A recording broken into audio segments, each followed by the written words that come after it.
Selamat pagi ibu bapak, kakek nenek, dan saudara-saudaraku yang baik. Waktu terus bergulir. Perjalanan hidup kita berlanjut. Ada yang sehat, ada yang sembuh dari sakit, ada pula yang tengah menantikan pemulihan dan kesehatan. Dalam keragaman itu, kita tetap bersyukur kepada Tuhan. Firman Tuhan yang menjadi bahan perenungan kita, 2 Korintus 12 ayat 9. Tetapi jawab Tuhan kepadaku, cukuplah kasih karuniaku bagimu, sebab justru dalam kelemahanlah kuasaku menjadi sempurna. Sebab itu, terlebih suka aku bermegah atas kelemahanku, supaya kuasa Kristus turun menaungi aku. Saudaraku, setiap orang yang mengajukan permintaan, harapannya satu, dikabulkan. Keinginannya terpenuhi sesuai dambaan. Jawaban ya atas sebuah permintaan melahirkan kelegaan dan sukacita. Sebaliknya, orang tidak siap jika permohonannya mendapat penolakan. Kata tidak adalah kata yang paling tidak ingin didengar. Orang tidak siap menerima kenyataan bahwa permintaannya tidak dikabulkan. Seorang anak yang permintaannya tidak dipenuhi orang tua bisa langsung menangis, kesal dan kecewa. Demikian pula sebaliknya, jika orang tua mengajukan permohonan kepada anaknya, dia juga akan kesal dan kecewa ketika ditolak. Hanya berbeda ekspresi atau ungkapannya. Rasul Paulus, imannya besar, pengikut Kristus yang setia, dan pekabar Injil yang gigih. 3 kali ia memohon Tuhan mengambil duri dalam daging. 3 kali pula ia ditolak. Ia mendapat jawaban tidak dari Allah. Duri itu masih terus ada dalam dirinya. Duri yang dimaksud adalah penyakit yang menghambat aktivitasnya. Saudaraku, ditolak sebenarnya hal lazim dalam kehidupan. Akan tetapi, berdampak rasa kecewa, marah, jengkel, bila penolakan itu lahir dari pihak yang diasumsikan akan memberi. Ketidaksiapan menerima kata tidak dari anak, orang tua, apalagi Allah, lebih besar ketimbang ditolak oleh orang yang tidak kita kenal. Rasul Paulus sendiri pernah meminta kepada Allah buat kesembuhan orang lain yang lumpuh. Allah kabulkan. Namun, ketika Rasul Paulus meminta buat dirinya sendiri, jawaban Allah adalah tidak.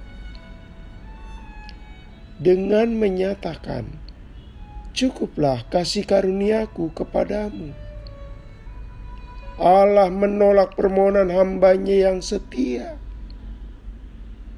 Sehingga kemanapun Rasul Paulus pergi, penyakit itu tetap mendekam dalam tubuhnya. Bagaimanakah Rasul Paulus menyikapi penolakan Allah? Apakah kemudian dia meragukan kebaikan Allah? Atau ia merasa kecewa, kecewa berat, lalu menghentikan aktivitas mengabarkan Injil. Saudaraku, sekali-kali Rasul Paulus tidak berpikir untuk berhenti setia setelah permohonannya ditolak Allah. Tak terlintas pada pikirannya hendak bermalas-malasan. Ia pun tidak memutuskan untuk berhenti mengabarkan Injil. Penolakan ia tempatkan dengan pernyataan, "Aku bermegah dalam kekuranganku, supaya kuasa Kristus menaungi aku." Justru dengan Rasul Paulus dalam kondisi tetap sakit, ia makin mengandalkan Allah. Karena itu, ia tetap setia. Kegigihannya tidak berkurang, saudaraku. Sikap Rasul Paulus menyikapi penolakan Allah dengan sikap positif. Ia tidak berpaling dari Allah karena perasaan kecewa. Beda sekali dengan orang yang melupakan gereja, persekutuan ditinggalkannya, dan itu dilakukan dengan dalih Allah tidak menjawab doa-doanya. Saudaraku, Beethoven, seorang komposer lagu terkenal, salah satu karyanya sangat disukai mantan presiden kita, almarhum Gus Dur. Pada tahun-tahun terakhir hidupnya, telinganya menjadi tuli, tidak bisa mendengar apa-apa. Padahal modal komposer harus mampu mendengar karyanya. Dengan hati yang hancur, ia berkata, "Seandainya saya dibebaskan dari penderitaan ini, seluruh dunia akan saya peluk." Keinginan hatinya yang berapi-api itu juga tidak mengalami kesembuhan.